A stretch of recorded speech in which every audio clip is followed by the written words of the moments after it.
Hello दोस्तों, स्वागत है आपका हिस्ट्री खबरी पर, जहां हम बात करते हैं इतिहास की। इतिहास में मध्यकालीन भारत का इतिहास हम पढ़ रहे हैं और अभी जो हम प्रॉपर टॉपिक की बात करें तो अकबर के शासनकाल की हम बात कर रहे हैं। अकबर के शासनकाल का एक प्रमुख युद्ध तो हम डिस्कस कर चुके हैं, पानीपत का दूसरा युद्ध जिसने मुगल सल्तनत की पुनर्स्थापना कर दी है। अकबर के शासनकाल में अगर वो युद्ध हार जाते तो शायद मुगल सल्तनत वापस आ ही ना पाती। लेकिन उस युद्ध के बाद एक बहुत ही महत्वपूर्ण युद्ध भी अकबर के समय काल में हुआ है जो बहुत ही फेमस है, और वो युद्ध आप पीछे देख पा रहे होंगे। वो युद्ध है हल्दी घाटी का युद्ध। हल्दी मतलब पीली है ये घाटी, और हल्दी की तरह दिखने वाली घाटी, हल्दी घाटी इसीलिए इसका नाम पड़ा। राजस्थान, आपने नाम तो सुना ही है, क्या? राजस्थान। राजस्थान में ये जगह हल्दी घाटी जो है वो पड़ती है।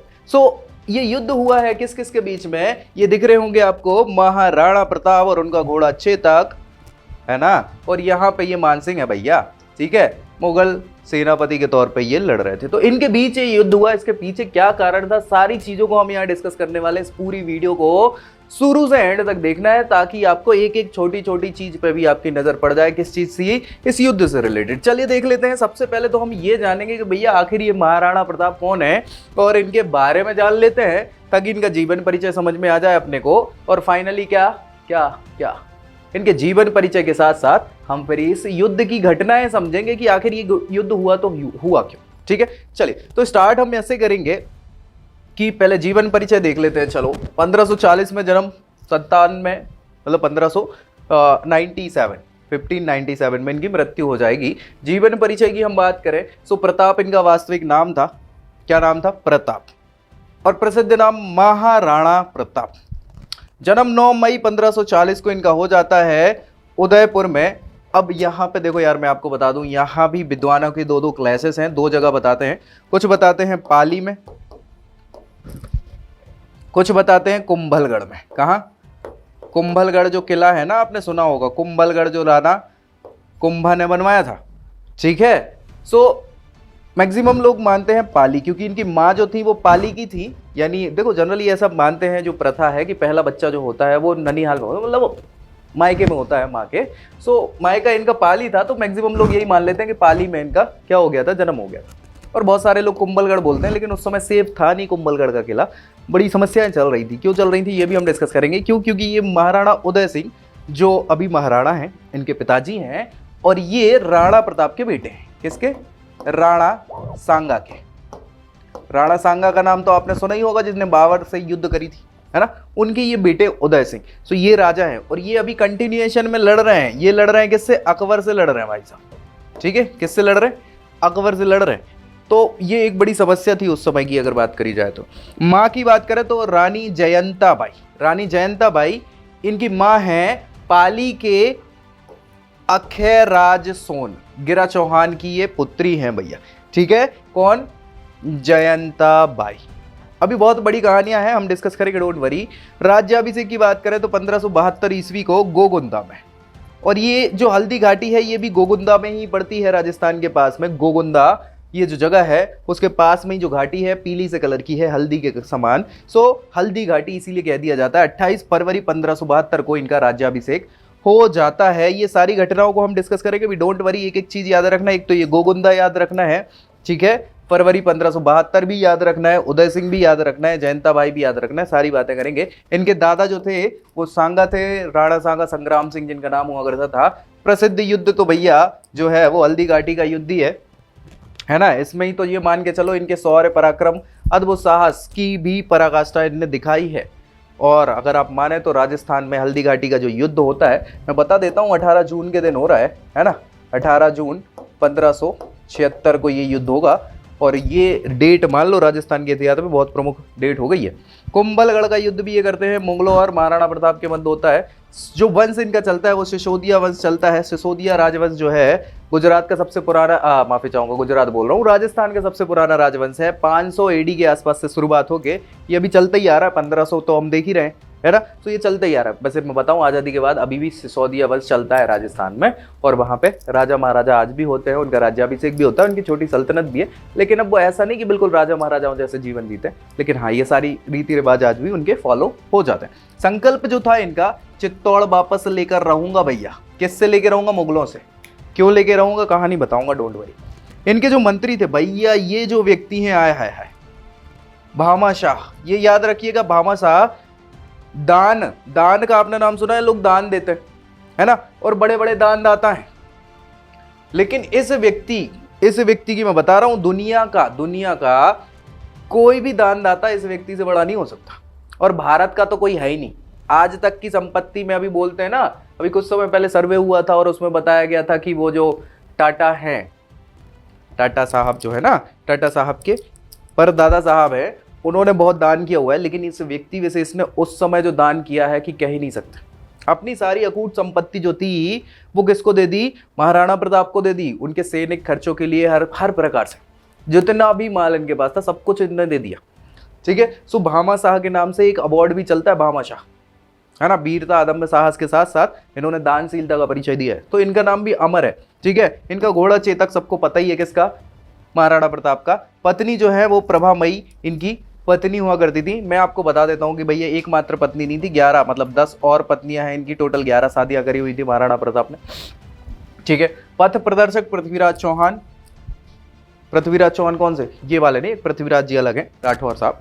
पुत्र जो है इनके अमर सिंह है। और जैसे अदम्य साहस का परिचय महाराणा प्रताप देते हैं अपने बेटे को भी, वैसे ही मुगलों की अधीनता स्वीकार करने की मनाही कर देते हैं और कसम दिलाते हैं कि देख ले भाई, तू तो, तेरे को मेरी कसम है, आपको क्या करना है? मुगलों की अधीनता स्वीकार नहीं करना है। सो जीवन भर जब तक जीवित रहते हैं ये मुगलों की अधीनता स्वीकार नहीं करते। इनके ये भाई हैं शक्ति सिंह। भैया ये बहुत इंपॉर्टेंट किरदार है यहाँ पे, क्यों होने वाला है अभी मैं बता देता हूँ। ठीक है। शक्ति सिंह बहुत सारे जगहों पे कहते हैं कि भैया ये धोखेबाज व्यक्ति थे, इन्होंने धोखा दे दिया, अकबर के साथ मिल गए, लेकिन ऐसा कुछ था नहीं। पूरी कहानी हम डिस्कस करेंगे, इनको भी याद रखिएगा। इनने 32 दुर्गों को जीत लिया था। इनकी राजधानी जो है चावण्य हो गई थी, क्योंकि वो नहीं जीत पाए थे बहुत सारी जगहों को। ठीक है। सो चावण्य, इनने बार बार अपनी राजधानी चेंज करनी पड़ रही थी। चावण्य अपनी राजधानी बनाई और मृत्यु भी इनकी यही होगी, चावण्य में। और तत्कालीन साहित्य में विश्व वल्लभ, मूर्तिमाला, राज्याभिषेक, ये इनके उस समय के तत्कालीन साहित्य है। इन्होंने संस्कृत भाषा को भी बहुत ज़्यादा प्रोत्साहन दिया। 19 जनवरी 1597 में चावण्य में, वही गांव जहां इनकी राजधानी हो रही थी बाद में, सो वहां इनकी मृत्यु हो जाती है। और अमर सिंह, इनके जो बेटे हैं, आंगले सिसोदिया वंश के उत्तराधिकारी हो जाते हैं। तो ये तो एक बेसिक इंट्रोडक्शन है आपका, किसका? महाराणा प्रताप का। लेकिन यहाँ हम पूरी कहानी, जो कुछ पार्ट छूट गए हैं और जो कड़ियाँ हैं उनको जोड़ने का काम वो मैं करने वाला हूँ, डोंट वरी। कहानी ऐसी है कि आपको मैं शुरू से बता देता हूँ भाई साहब। राणा सांगा का नाम हमने अभी अभी सुना था, जब कौन आए थे? बाबर आए थे। कोई दिक्कत परेशानी किसी को भी नहीं होगी। राणा सांगा बाबर के समय जो है वो भाई साहब राजपूताना के सरदार हुआ कर रहे थे, हेड हुआ कर रहे थे, और उनने भी हार मानी नहीं। और फाइनली इनके सेनापति बाद में जब ये बहुत ज़्यादा घायल हो जाते हैं, इनमें असा ही नहीं, ऐसा बोलते 80 घाव तो इनको थे। एक आंख नहीं थी, एक हाथ नहीं था, एक पाँव नहीं था, उसके बावजूद भी लड़ रहे थे। सो फाइनली ये एक्सपायर हो जाते हैं जनवरी 1528 में। ठीक है। अब जनवरी 1528 में इनकी मृत्यु होती है, 1528 में जनवरी में। सो इनके बाद, मतलब राणा सांगा के बाद, इनके जो बेटे हैं, इनके बेटे कौन? उदय सिंह। उदय सिंह जो हैं वो इनके बेटे यहां पे अब इनकी गद्दी संभालने वाले हैं। ठीक है। सो उदय सिंह की अगर बात करी जाए तो उस समय हुमायूं, शेरशाह और बाकी के सूर, वो तो बेवकूफ़ थे। बेवकूफ़ मतलब इतने ज़्यादा शक्तिशाली थे नहीं, उत्तराधिकारी योग्य नहीं थे। सो हुमायूं और शेरशाह के समय उदय सिंह चल ही रहे। ठीक है। अब राणा सांगा के एक बेटे नहीं थे, इनके भी ज़्यादा बेटे थे। अब राणा सांगा के और बेटे भी थे, जिसमें आपने मीराबाई का नाम सुना होगा, मैंने एक वीडियो डाली हुई है मीराबाई की, है ना, जो भक्त हुआ कर रही थी कृष्ण जी की, और उनने अपने पति मान लिया था कृष्ण जी को, है ना। इनके पति जो है राणा सांगा के बेटे एक्सपायर हो जाते हैं, एक बेटे, उनसे शादी हुई थी मीराबाई की, फिर वो कृष्ण की दीवानी हो जाती है ना। उदय सिंह एक और दूसरे, ठीक है। एक और बेटे थे विक्रमादित्य, तो विक्रमादित्य इनको जहर देने की भी कोशिश करते हैं। सारा वो मामला हमने, आप देखना मीराबाई की वीडियो डली हुई है, उसको देख लेना। ठीक है। सो उदय सिंह भैया ये बहुत सही शासक है। उदय सिंह की एक पत्नी जो है, एक हमने बात करी थी कर्णावती की, हुमायूं के समय में, या उनको कर्णवती भी कहते हैं, है ना। सो ये कर्णावती उदय सिंह की पत्नी है भैया, और इन्होंने ही हुमायूं को क्या है, राखी भेजी थी। याद करो, इन्होंने हुमायूं को राखी भेजी थी कर्णावती ने, लेकिन हुमायूं ने वो स्वीकार करी नहीं थी सारी चीजें। याद आया? हाँ। सो भैया ये कर्णावती है। अब इनसे उदय सिंह की एक और पत्नी होती है ना। उदय सिंह की एक और पत्नी होती है कर्णावती, तो बाद में भैया लड़ते लड़ते लड़ते शहीद हो जाती हैं, जौहर कर लेती हैं, सब कुछ कर लेती हैं। उदय सिंह की और भी पत्नियां होती हैं, वो तो ऑब्वियस सी बातें होंगी।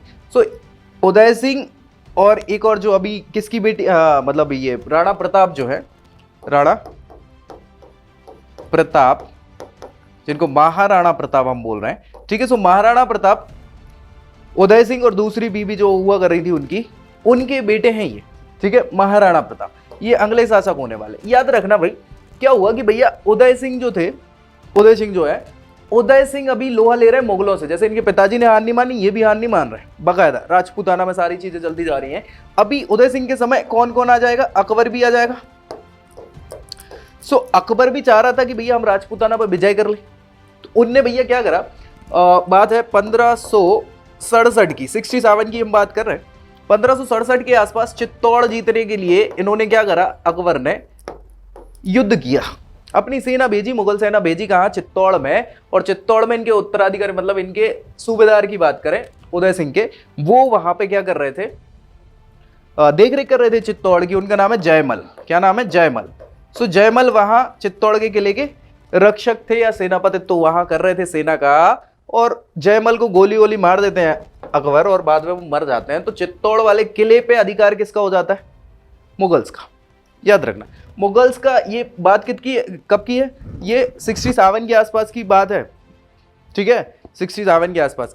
अब वहां से 68 हो जाता है लगभग, और चित्तौड़ पे विजय कर लेते हैं। ठीक है। अब चित्तौड़ विजय कर लेते हैं तो भैया चित्तौड़ तो वापस चाहिए, लेकिन उदय सिंह जो है वो भाग निकलते हैं। और उदय सिंह अधीनता स्वीकार करना ही नहीं चाह रहे थे। किसकी भाई? उधर वो बहुत सारे भारमल हो गए, भगवान दास हो गए, और बहुत सारे राजा महाराजाओं ने अकबर की तब तक क्या है, अधीनता स्वीकार कर ली थी। इनने नहीं करनी थी, इनने कहा कि नहीं भैया हम तो करेंगे नहीं। सो उदय सिंह भाग जाते हैं, वो बचे जाते हैं, लेकिन चित्तौड़ पे अधिकार हो जाता है किसका? मुगल सेना का। और आसफ खां का नाम सुना होगा आपने, आसफ खां नाम सुना है? आसफ खां। सो आसफ खां को आगे जाके क्या है कि वो चित्तौड़ का सूबेदार नियुक्त करते थे अकबर। बाद में वो छीन लिया जाता है चित्तौड़, आसफ खां को भगा दिया जाता है, वो बाद की बात है। लेकिन हाँ, फिलहाल ये चित्तौड़ रहा। अब इसके बाद अभी पिताजी हैं, पिताजी भी कंटिन्यूएशन में लड़ाई कर रहे हैं सारी चीजें। सो भाई साहब, पिताजी इनके जो हैं उदय सिंह, इनकी मृत्यु होगी आपकी 1572 एडी में। कब? 1572 एडी में उदय सिंह की मृत्यु हो जाती है। अब उदय सिंह की जब मृत्यु होगी तो अगला उत्तराधिकारी कौन बनेगा? महाराणा प्रताप। देखो मैंने बताया कि भैया बहुत सारी बीबियां थी, ऐसी बात नहीं है कि एक ही हो, लेकिन बहुत सारी बीबियां होने के कारण अभी और दूसरी बीबियां अपने बच्चों को भी तो चाहेंगी कि शासक बन जाए यार। सो और बीबियों के बच्चे जो हैं वो किस खेमे में चले जाते हैं? अकबर वाले में, कि भैया चलो अगर तुमने इसको महाराणा प्रताप को हरा दिया तो मेरे को गद्दी मिल जाएगी या ये। तो एक और जो छोटे भाई थे इनके, मतलब दूसरी बीबी के बेटे थे जो इनके सौतेले भाई थे, लेकिन सगे भाई समान ही थे, जिनका नाम है शक्ति सिंह। क्या नाम है? शक्ति सिंह। भैया शक्ति सिंह भी क्या है, अपने इनके पिताजी से बहुत मतभेद हो जाते हैं। पिताजी इनके भी उदय सिंह ही है ना। सो उदय सिंह से मतभेद हो जाते हैं तो ये राजपाट त्याग देते हैं। ये भैया सन्यासी टाइप का जीवन जीना चालू कर दे, बोले राजमहल में रहूंगा नहीं, आज से सौगंध खाता हूं कि मैं शकल नहीं देखूंगा पिताजी तुम्हारी, ऐसे। और फिर राजमहल छोड़ के चले जाते हैं। अब अकबर सोचता है कि यार ये व्यक्ति ऐसा है कि इससे तो अपने को फायदा हो सकता है ना। मुगल्स को फायदा क्या हो सकता है? राजपूतों को जीतने के लिए उनके अंदरूनी व्यक्ति अगर अपने पास आ जाए तो वो बहुत सारी चीजें बता देंगे। तो शक्ति सिंह को ये लुभाने की कोशिश करते हैं। शक्ति सिंह चले भी जाते हैं कि चलो ठीक है, देखते हैं क्या है कैसा। लेकिन ये व्यक्ति इतना वो दगाबाज नहीं है शक्ति सिंह। भैया उसको पता चलता है जब चित्तौड़ पे विजय करने के लिए मुगल सेना जा रही है, तो ये आसफ खां, मतलब शक्ति सिंह जो है, पहले ही बता देता है वहां पे कि पिताजी देख लेना ऐसा ऐसा होने वाला है। तो इसीलिए पूरी तैयारी भी कर लेते हैं। बड़ी मुश्किल से वो जीत पाते हैं, मतलब मुगल सेना पस्त हो गई थी चित्तौड़ जीतने में, लेकिन फाइनली वो जीत जाते हैं कुल मिला के। तो बात तो वही जीत हार की है, तो जीत गए। ऐसी कंडीशन में क्या अकबर को शक हो गया कि यार ये आदमी खराब है यार। कौन? शक्ति सिंह खराब है ना। सो शक्ति सिंह को भैया अब उस पर निगाहें ऐसी हो जाती हैं कि ये काम का है कि नहीं है।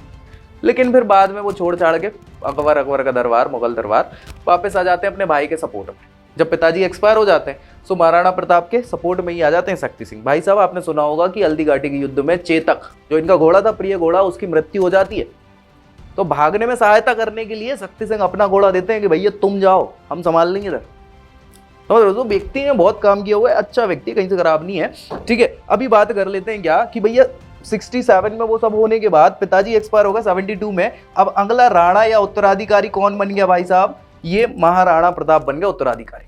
अकबर चाहेगा कि क्या चाहेगा कि चलो पिताजी गए, जिनसे संघर्ष हो रहा था, छोड़ो इनको, अब तुम तो लड़के से नई संधि अपन कर लेते हैं और इसको अपने साथ मिला लेते हैं। देखो यार, अकबर जो है उसको तो पूरा भारत जीतना था, और राजपूताना मतलब चित्तौड़ मेवाड़ ये जीतना इसलिए इंपॉर्टेंट था कि राजपूताना में क्या होता था कि इनका संगठन हुआ करता था, इकट्ठे रहते थे ये लोग। अब एक व्यक्ति ने भी अगर मना कर दिया कि हमें आपका अधिकार स्वीकार नहीं करना, तो 4 लोग और सपोर्ट में खड़े हो जाते थे कि चलो अपने को भी तो दम मिल रही है, 4 लोग अपन मिलकर लड़ तो लेंगे एटलीस्ट। तो ऐसी कंडीशन में एक एक व्यक्ति को जीतना, अधिकार के अंदर लाना जरूरी था। अकबर ये भी चाहता था। दूसरी समस्या ये थी कि भाई साहब जब राजपूताना जीतोगे तभी तो गुजरात नीचे है, मालवा नीचे है, तभी तो उधर तक जीत पाओगे आप। साम्राज्यवादी नीति तो है, अब बढ़ाना तो है ही। सो इन सारे कारणों से क्या है, अकबर को ये जीतना बहुत जरूरी हो गया। क्या जरूरी हो गया? ये मेवाड़ चित्तौड़ जीतना बहुत जरूरी हो गया। इसीलिए वो लड़ाई चल रही है। भैया उदय सिंह मान नहीं रहे, बोले फाइनली ये एक्सपायर हो गए। अब ये एक्सपायर हो गए, राणा प्रताप क्या है, ये यहाँ पे बन गए शासक, उत्तराधिकारी। इनका भैया फरवरी 1572 में, कहा हमने बात करी थी, गुगनवा है ना, राजस्थान में जो जगह है गुगनवा, गुनगवा बोलते हैं, गुगनवा बोलते हैं, वो जो जगह है वहां पे इनका राज्याभिषेक हो गया और उसी के पास में हल्दी घाटी का युद्ध है। सो अकबर कोशिश करते हैं कि चलो अपन नए प्रकार से संबंध बनाते हैं, लड़का हो सकता है, कुछ हो सकता है कि वो जुड़ने का प्रयास कर ले अपने से। सो ये एक बार सबसे पहले की बात है, मतलब सितंबर की बात कर लेते हैं। चलो आगे थोड़ा सा हम बढ़ लेते हैं। सितंबर 1572 एडी में ये सबसे पहली बार कोशिश करते हैं अपने एक सेनापति जमाल खां, क्या नाम है, जमाल खां। जमाल खां को भेजते हैं किसके दरबार में? महाराणा प्रताप के पास, कि भैया ऐसा है कि हम आए हैं अकबर के दरबार से, अकबर का संदेशा लेके कि भैया आप राजा बने हो, आपको बधाई हो, लेकिन आप अकबर की अधीनता स्वीकार कर लीजिए तो आपको ज्यादा फायदा होगा। महाराणा प्रताप कहते हैं कि भाई साहब देखो ऐसा है कि हमारे पिताजी शहीद हुए तुमसे लड़ते लड़ते, तुम्हें शर्म नहीं आती है हैं? तो हमसे सोच रहे हो कि हम तुम्हारी अधीनता स्वीकार कर ले, निकल लो, अच्छे से निकल लो भाई। हमारे यहाँ क्या है कि जो राजदूत रहते हैं उनकी बेइज्जती नहीं करते, है ना, सो निकल लो, दोबारा मत आना। तो अब जमाल खान से दोबारा बोला, उन्होंने बता दिया अकबर को कि भाई साहब ऐसी ऐसी बात हो गई है, मना कर दिया और बोल दिया दोबारा मत आना। तो अकबर ने कहा यार एक बार और चले जाओ यार, एक बार मना के तो देखो। उन्होंने कहा देखो भैया हम नहीं जा रहे, दोबारा समस्या का विषय है, कुट पिटा जाएंगे, तुम्हारा क्या जा रहा है, तुम तो यहीं बैठे हो, हमारा तो खराब हो जाएगा, हम नहीं जा रहे। तो फिर इनने कहा अकबर ने कि क्या किया जाए, क्या किया जाए भाई साहब। सो इनने भेजा किसको? 73 में, मतलब 73 में दूसरे व्यक्ति, आपने नाम सुना होगा आमेर के राजा, जो इनके प्रधान सेनापति थे भैया, मान सिंह का नाम सुना? मान सिंह का। मान सिंह अब चूंकि वो भी राजपूत व्यक्ति है, बगल में आमेर पड़ रहा, जयपुर के पास में ही वो रियासत चलती थी। मान सिंह को इनने भेजा कि भैया एक काम करो, आप जाओ और समझाओ उसको। मान सिंह पहुंचे कि यार देखो भाई अपन तो भाई भाई हैं। तो उनने कहा देख तू भाई आई तो बिल्कुल मत बोल, तुम किसके अधिकार के अंदर रह रहे हो, दिख गई तुम कितने भाई हो, कितने राजपूत हो, निकल लो तुम इधर से, बिल्कुल दोबारा तुम भी मत दिखना। इधर भी मना कर दिया भैया इनने। अकबर का दिमाग खराब, बोले ये व्यक्ति तो मान ही नहीं रहा, क्या किया जाए। फिर तीसरी कोशिश, 73 की बात है, तीसरे व्यक्ति को भेजा। मान सिंह के बाद भगवान दास का नाम सुना है आपने? भगवान दास वही व्यक्ति, ये भी एक सेनापति ही हैं और जो जोधाबाई है उनके भाई हैं, ये है ना, बाहरमल के ये बेटे हैं भगवान दास। ठीक है, सो भगवान दास को भी भेजते हैं। भगवान दास भी राजपूत शासक, उसको भेजते हैं। भगवान दास भी समझाता है कि भैया आ जाओ, फायदा इसी में, वो बड़ा आदमी है, क्या फायदा, कुटपिटा जाओगे। सुनने का देखो कुटपिटा तो हम बाद में जाएंगे, पहले तुम्हें कूट देंगे, निकल लो तुम भी इधर से। तेजी में मना कर दिया। अकबर का पारा खराब, अब क्या किया जाए, अब क्या किया जाए, कोई समझदार व्यक्ति को, ये तो सब ऐसे लोग हैं जो सेनापति टाइप के लोग हैं भैया, ये लड़ने लगड़ने पे बात करते हैं और कुछ तो है नहीं। क्या किया जाए, एक आधा और ट्राई मार लेते, चौथा ट्राई मार लिया उसने। चौथा ट्राई कौन? टोडरमल का नाम सुना है? टोडरमल, है ना, वही व्यक्ति जिसने वो पूरी व्यवस्थाएं करवाई, प्रशासनिक व्यवस्था में बहुत योगदान रहा इस व्यक्ति का, इनको भेज दिया। 73 की बात चल रही है बाकायदा, तो इनको भी मना कर दिया, बोले नहीं भाई साहब हम आपकी इज्जत करते हैं लेकिन ना हो पाएगा, जो हमारे पिताजी ने करा हम उसको आगे बढ़ाएंगे और हमें बिल्कुल अधीनता स्वीकार नहीं करनी। आपको युद्ध करना है कल आ जाओ लड़ने, कोई समस्या नहीं है, लड़के मर जाएंगे, शान से मरेंगे, लेकिन ये तुम जैसे लोगों के जैसे अपनी बेइज्जती ना करवाएंगे। मर जाएंगे कोई समस्या नहीं, लड़के मर जाएंगे, अधीनता तुम जीवन में स्वीकार नहीं करेंगे। तो बस अब फाइनल हो गया कि भैया ये 4 लोगों की मनाही कर दी, अब ये व्यक्ति नहीं मानने वाला। अकबर ने कहा ठीक है। सो ये क्लैश बढ़ता चला गया, जो क्लैशेस खत्म हुए, अब लड़ाई करना हो गई, ऑब्वियस सी बात है, जब बातें ही नहीं सुन रहे हो तो फाइनली फिर अब लड़ाई की बात होती है। सो इधर से भैया मान सिंह, ठीक है ना, इधर से मान सिंह पहुंच जाते हैं लड़ने के लिए अपनी सेना लेके, और वही राजस्थान की जो जगह है, कौन सी जगह है राजस्थान में, हल्दी घाटी, है ना। हल्दी घाटी क्यों, क्योंकि वो पीले कलर की है घाटी, ठीक है। तो हल्दी घाटी में ये पहुंच जाते हैं 18 जून 1576। यही वो दिन है, यही वो दिनांक है जिस दिन ये युद्ध होना, पूरा दिन होता है ऐसा तो कहा जाता है, मतलब 3-4 घंटे का ये युद्ध होता है। अब यहां समस्या देखो, हल्दी घाटी का मैदान है। देखो यार, एक चीज और बहुत विशेष चीज है जो याद रखना इसलिए जरूरी है क्योंकि राजस्थान में ये युद्ध हो रहा है, और राजस्थान में आपने थोड़ी सी अगर भूगोल के विषय में जानकारी होगी तो एक बहुत पुरानी पर्वत श्रृंखला चलती है राजस्थान, गुजरात से जाते हुए दिल्ली तक, जिसको हम बोलते हैं अरावली।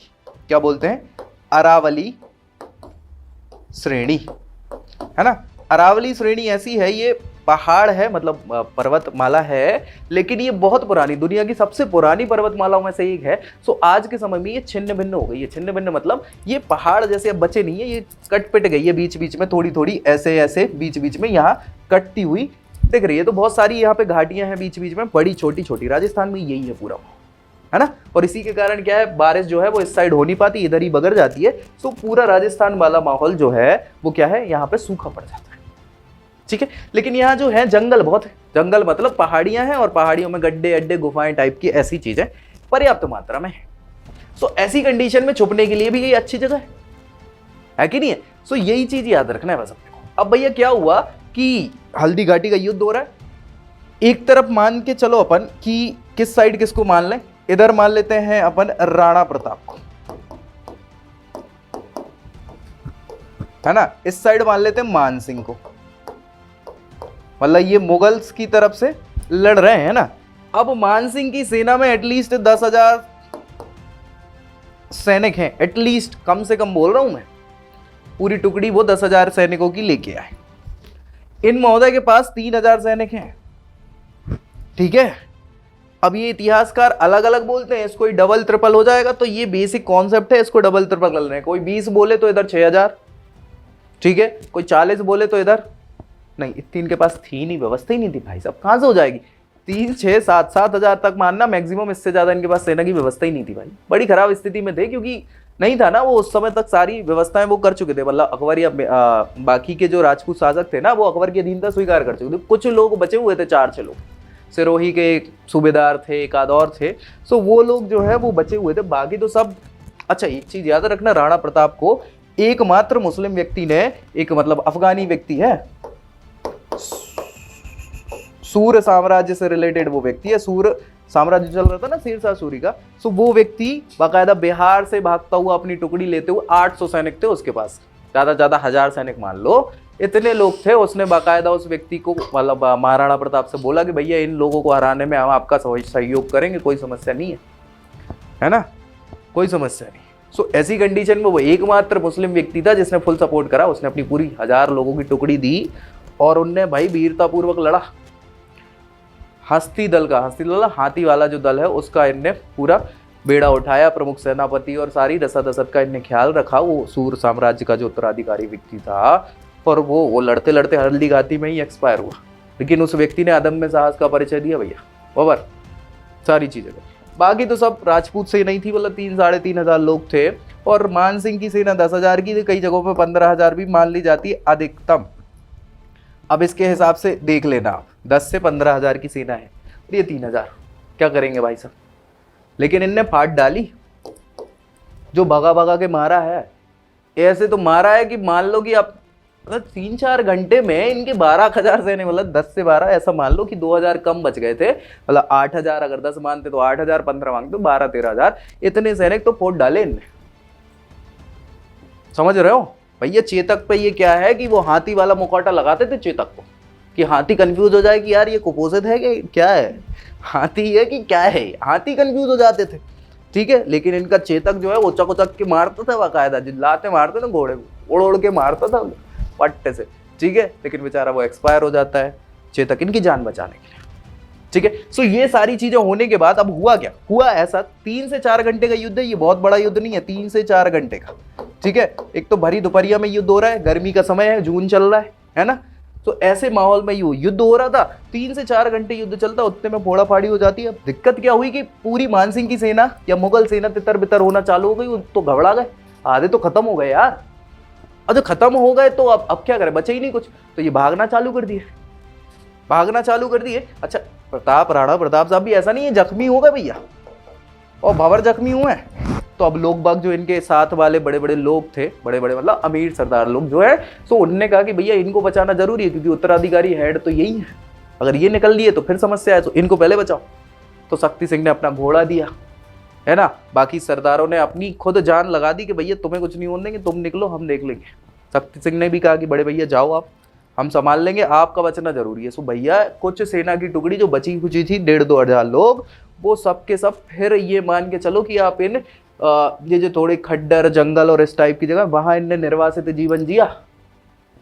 ऐसा कहते हैं कि कई जगह तो खाने को कुछ था नहीं, सो भैया घास के जो बीज थे उनकी रोटियां तक खाई। किसने? महाराणा प्रताप। लेकिन भैया हार नहीं मानी, कभी हार नहीं मानी, बोले आज नहीं तो कल चित्तौड़ तो लेके रहूंगा।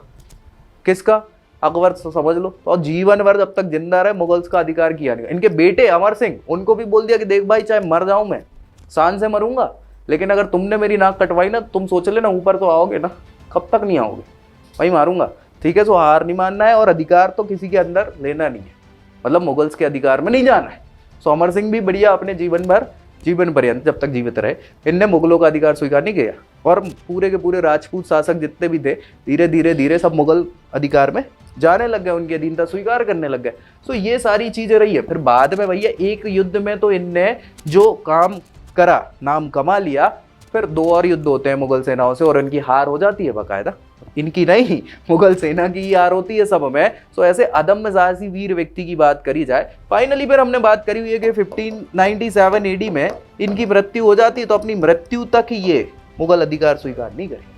लेकिन हाँ, ये हल्दी घाटी का युद्ध इसलिए अपने आप में है कि जैसे वो पानीपत का पहला युद्ध था, जिसमें बाबर की छोटी सी सेना ने इब्राहिम लोदी की लाखों की सेना को हराया था, वैसे ही भैया राणा प्रताप की बस इतनी मामूली सी सेना, उसने क्या कर दिया है कि मुगल सेनाओं के छक्के छुड़ा दिए। पसीने निकला लोगों के, कहां से निकले वो तो छोड़ो, ठीक है भाई साहब। इसके बाद फिर इनको वहां के जितने लोग थे आस पड़ोस, जैसे हमने बात करी है भामाशाह की, है ना। सो ये वीर भामाशाह कहलाते हैं, और ये इनके मंत्री भी रहे हैं, सलाहकार भी रहे, मित्र भी रहे, सब बोलो जो बोल पाओ। उनने अपनी पूरी अकूट संपदा इनको दान कर दी। दान करने का मतलब, बोले अब देखो साम्राज्य के विस्तार के लिए, साम्राज्य के बनने के लिए, अगर पैसा क्या जान लगे वो दे देंगे, पैसे तो छोटी मोटी बात है भाई, कैसी बात कर रहे हो। तो उनने अकूट संपदा, जैन व्यक्ति थे हालांकि, मैं बता दूं आपको। सो उनने मंदिर अंदर भी बनवाए हैं बहुत सारे, भामाशाह खूब नाम चलता है उनका, और उनने अपनी पूरी अकूट संपदा इनको दे दी। ऐसा बोलते हैं कि लगभग 14 साल या कई जगहों पे 17 साल के लिए आता है, 24,000 सैनिकों के खर्चे का, 14 साल या 17 साल तक 24,000 सैनिकों के खर्चे का, एक खर्चे का, एक सोने उठने बैठने हर चीज का लेके इतनी संपत्ति इनने दान कर दी थी। इतनी थी, मतलब चीज इतनी, वो पूरी दान कर दी थी। सो फिर से ये खड़े हुए, कौन? महाराणा प्रताप, और अलग अलग रूप से धीरे धीरे वापस से इनने चित्तौड़ और आसपास के इलाकों को जीतने की कोशिश करी, और जीते। फाइनली फिर बढ़िया 1597 AD में ये एक्सपायर हो जाते। तो ये थी कहानी किसकी? महाराणा प्रताप की और हल्दी घाटी युद्ध की। तो मिलते हैं ऐसे ही इंटरेस्टिंग वीडियो में नेक्स्ट वीडियो में, तब तक के लिए जय हिंद।